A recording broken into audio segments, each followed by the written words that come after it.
All right, athletes, today we're working on our reverse barbell lunges.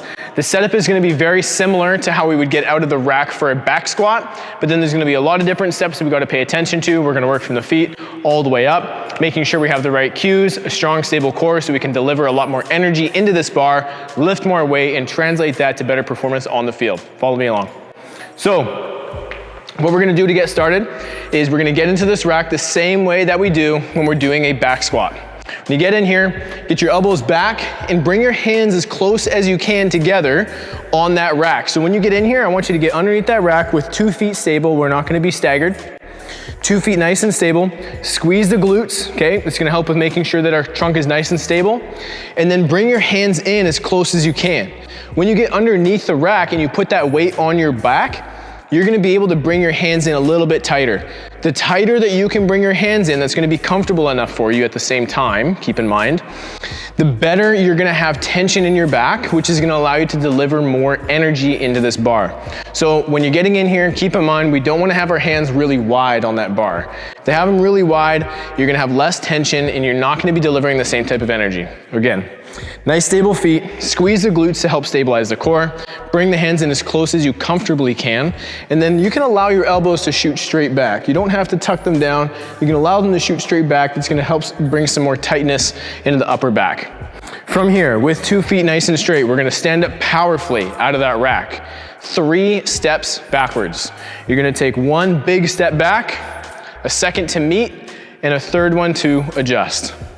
Now that you're in this position, with the elbows back, glutes are on, abs are on, we're now gonna focus on putting our weight on the leg that is staying stagnant while we shift backwards and allow for that back knee to drop straight to the ground.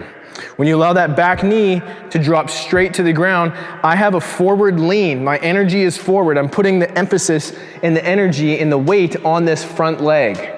As I squat down, that back knee, don't allow it to touch the ground.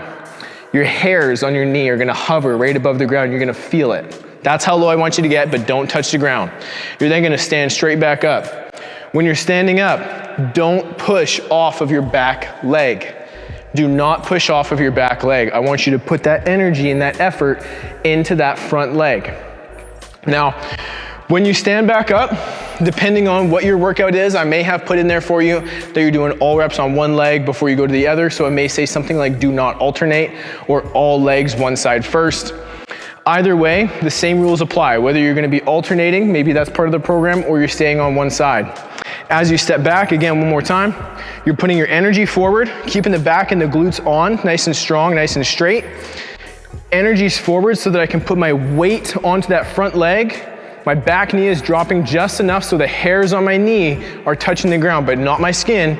And then when I stand up, I'm standing up with that front leg. That back leg, keep it dead. It's just there to help balance. That's all that back leg is there for. Once you get to the top, if you're alternating, you're then gonna shift your weight to the other leg, energy forward, step back, knee hair is touching the ground, not the skin, and then standing up hard with that leg. I want you to imagine jumping into the air, putting that weight on that leg. That back leg, it's dead. It's just there for stability, bringing that back leg up to the front. Now, last thing, when we're doing this, keep in mind the distance that we're gonna have in that back leg. Think about how far can I step back while allowing my kneecap of my front leg to barely cross over top of my toes. That's the position that I want you to be in. Have a friend look at you from the side so that they can help you out, and then make sure to take a video from the side, post that in the huddle, tag me, and allow me to help you with your technique so you can get better every single week. That's it, no quit, let's go.